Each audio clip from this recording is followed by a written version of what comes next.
আপু বলছে রে মুখে টাড়া হয়েছিল এ দেখছো কুটি দেখছো এ যাই এই সব পাগলা সুতরা এই জাল ধানে আলা সওয়াল না কে না চিংড়ি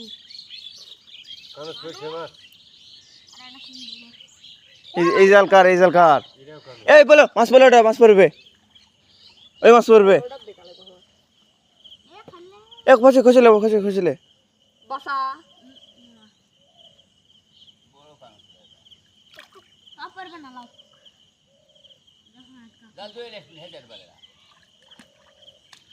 এই জাল খাবে চলো